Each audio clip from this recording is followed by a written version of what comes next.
چونکہ آج پوری دنیا میں عظمت قرآن کے حوالہ سے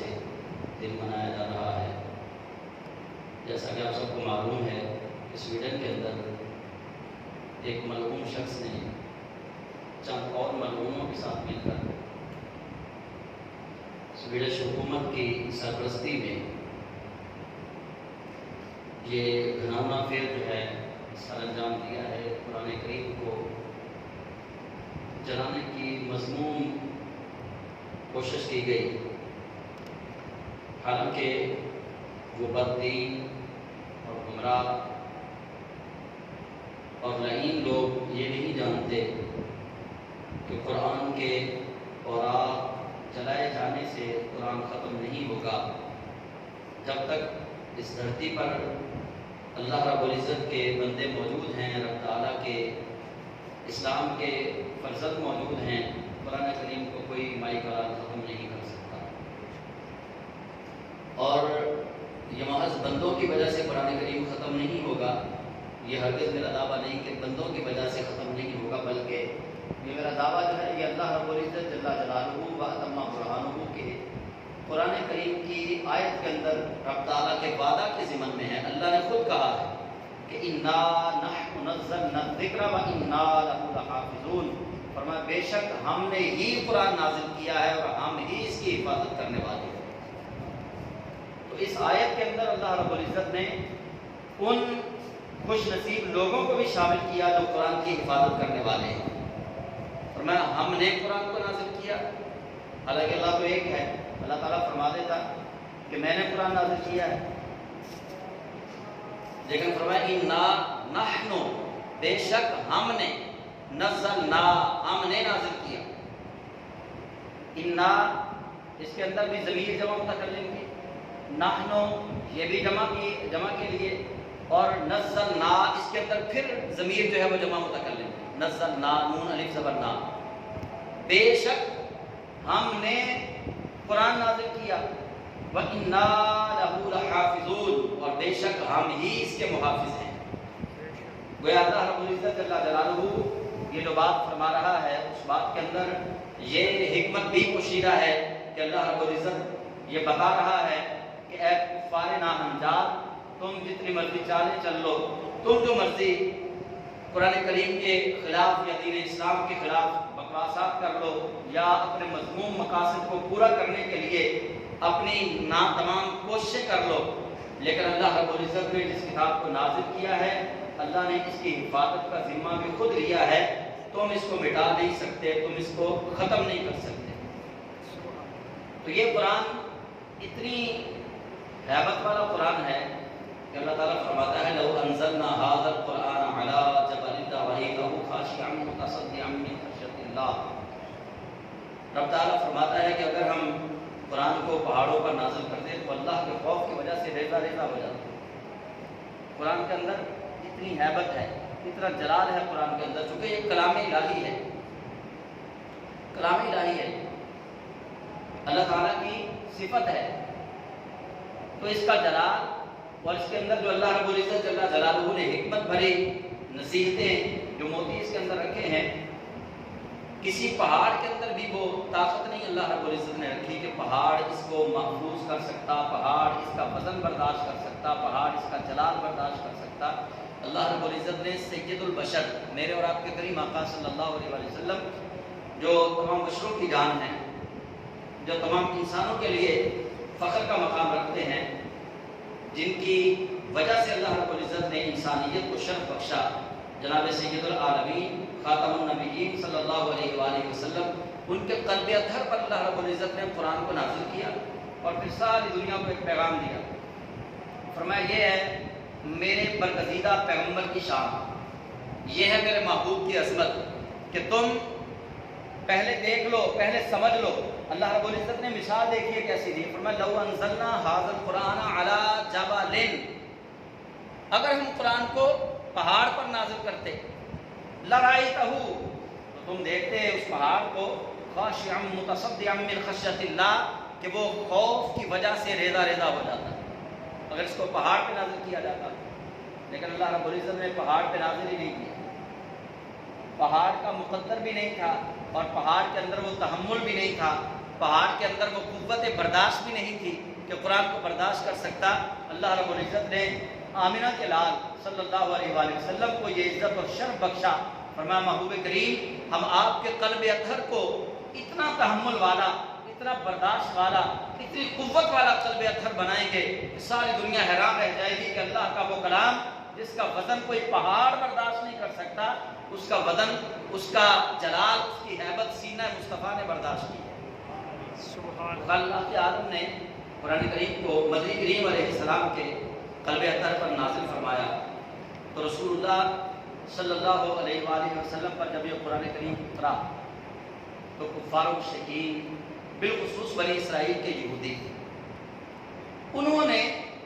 بغض کی آگ کے اندر جلنا شروع کر دیا۔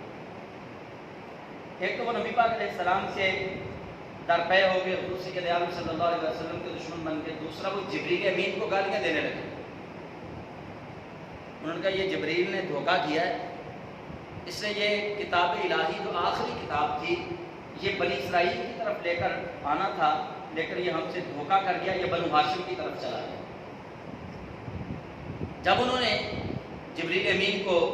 برا بھلا کہنا شروع کیا، جبریل امین کے بارے میں بکواسات شروع کی یہودیوں نے، اللہ رب العزت نے قرآن کریم کی یہ آیات نازل فرمائی۔ سورہ بقرہ کی آیت نمبر 97 ہے، اللہ تعالیٰ فرماتا ہے قل من کان عدوا لجبریل فإنه نزله على قلبك بإذن الله مصدقا لما بين يديه وهدى وبشرى للمؤمنین۔ قل اے محبوب کریم علیہ السلام آپ فرما دیجئے، من کان عدوا لجبریل، جو کوئی جبریل کو اپنا دشمن سمجھے، جو کوئی جبریل سے دشمنی رکھے، فَإِنَّهُ نَزَّلَهُ عَلَىٰ قَلْبِكَ، کس وجہ سے؟ بس بے شک اس نے نازل کی ہے کتاب آپ صلی اللہ علیہ وسلم کے قلب اطہر پر، اس وجہ سے جو جبریل کو اپنا دشمن سمجھے یا جبریل سے دشمنی رکھے۔ اللہ تعالیٰ نے دشمنی کی وجہ بھی بتا دی کہ یہودیوں کی جبریل امین سے دشمنی کیوں تھی، وہ جبریل امین کو گالیاں کیوں دیتے تھے، جبریل امین کو برا کیوں کہتے تھے؟ اس لیے کہ جبریل اللہ کے حکم سے نبی پاک صلی اللہ علیہ وسلم کے قلب اطہر پر کتاب مکنون قرآن کریم کو نازل فرما رہے تھے۔ فَإِنَّهُ نَزَّلَهُ عَلَىٰ قَلْبِكَ بِإِذْنِ اللَّهِ، بس بے شک جبریل نے قرآن کریم کو آپ کے قلب اطہر پر اللہ کے حکم سے نازل کیا ہے، مصدقا لما بین یدیہ وہدی وبشریٰ للمؤمنین، اور وہ قرآن جو تصدیق کرنے والا ہے جو تم سے پہلی کتابیں گزر گئی ان کی، اور اس کے اندر ہدایت ہے اور بشارت ہے مومنین کے۔ اب جبریل امین سے دشمنی کا آغاز جو یہودیوں کا ہوا وہ اس وجہ سے ہوا کہ انہوں نے نبی پاک صلی اللہ علیہ وسلم کے قلب اطہر پر جو قرآن لے کر وہ نازل ہوئے، تو یہودیوں نے کہا جبریل ہم سے دھوکہ کر گیا، حالانکہ جبریل امین دھوکہ نہیں کر سکتے۔ جبریل امین تو فرشتوں کے معلم ہیں، فرشتوں کے سردار ہیں، کوئی معمولی فرشتہ یعنی چھوٹا فرشتہ بھی اللہ کے حکم کی خلاف ورزی نہیں کر سکتا۔ اللہ تعالیٰ قرآن کریم میں ارشاد فرماتا ہے کہ فرشتے جو اللہ ان کو حکم دیتا ہے وہ وہی کرتے ہیں، وہ اس سے سرے منہ ادھر ادھر نہیں ہوتے، ایک بال کے برابر بھی ادھر ادھر نہیں ہوتے۔ اللہ کریم نے جو ان کو حکم عطا فرمانا ہے انہوں نے وہی کرنا ہے۔ تو جبریل امین سے ان کے بغض کا پتہ چل گیا۔ اب جب جبریل سے ان کا بغض ظاہر ہوا اور انہوں نے دیکھا کہ بنی اسرائیل کی طرف جو کتاب آنی تھی وہ کتاب لے گئے پیغمبر آخر الزمان صلی اللہ علیہ وسلم کی طرف، اب انہوں نے دوسرا بار کیا کیا یہودیوں نے، انہوں نے کہا اس کتاب کو بھی جھٹلانا شروع کرو کہ یہ کتاب ہی سچی نہیں،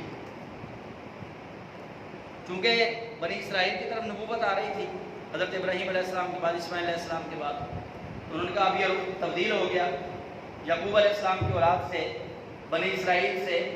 نبوت جو ہے وہ چھن گئی اور بنو ہاشم کی طرف چلی گئی، اور جو کتاب آخری نازل ہونی تھی انہوں نے پڑھا تو تھا تورات کے اندر، انجیل کے اندر، زبور کے اندر کہ جو نبی آخر الزمان آئے گا اللہ اس کو کتاب مکنون عطا فرمائے گا اور وہ کتاب مہیمن ہوگی، اس کے اندر پچھلی تمام کتابوں کے واقعات لکھے ہوں گے، ان کو آخری کتاب دی جائے گی۔ انہوں نے پڑھا تو تھا لیکن جب دیکھا کہ وہ کتاب کو محمد عربی صلی اللہ علیہ وسلم پر نازل ہوئی، انہوں نے دو وجہ سے پھر اپنی دشمنی کا اظہار کیا، نمبر 1 جبریل امین کو گالیاں دینے لگے، نمبر 2 قرآن پاک کی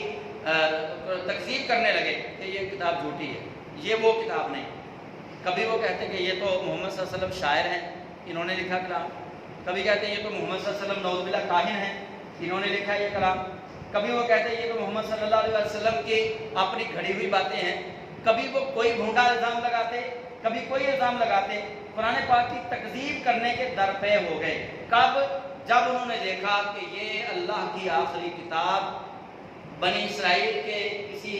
شخص کی طرف نہیں اتری، بلکہ یہ بنو ہاشم کے محمد بن عبداللہ بن عبد المطلب صلی اللہ علیہ وسلم ان کی طرف نازل ہو گئی۔ انہوں نے جبریل کو گالیاں دینا بھی شروع کر دی اور قرآن پاک کو برا کہنا بھی شروع کر دیا۔ یہ تب سے لے کر اب تک ان یہودیوں کے اندر تعصب ہے قرآن پاک کے بارے میں۔ یہ آج کوئی نئی بات نہیں ہے کہ سویڈن کے اندر انہوں نے قرآن پاک کو جلا دیا ہے، یہ مضموم کوششیں زمانہ نبوی سے جاری ہیں یہود و نصارہ کی۔ تب سے یہ ان کوششوں میں ہے کہ یا تو قرآن کو بدل دیا جائے،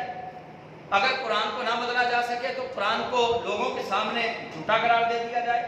اگر یہ بھی نہ کیا جا سکے تو پھر یہ الزام مشہور کیا جائے کہ یہ کتاب بنی اسرائیل کی طرف نازل ہونے والی تھی، اس کو بنو ہاشم کی طرف جبریل امین دھوکے سے لے کر آ گئے، پھر جبریل امین علیہ السلام کے بارے میں بکواسات انہوں نے شروع کر دی۔ مطلب ہر طرح سے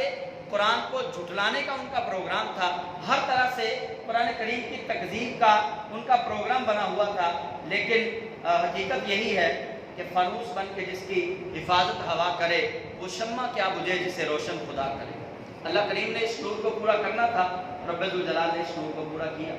تو قرآن پاک جس کے ساتھ بغض اور حسد کا اظہار سویڈن کے اندر کیا گیا،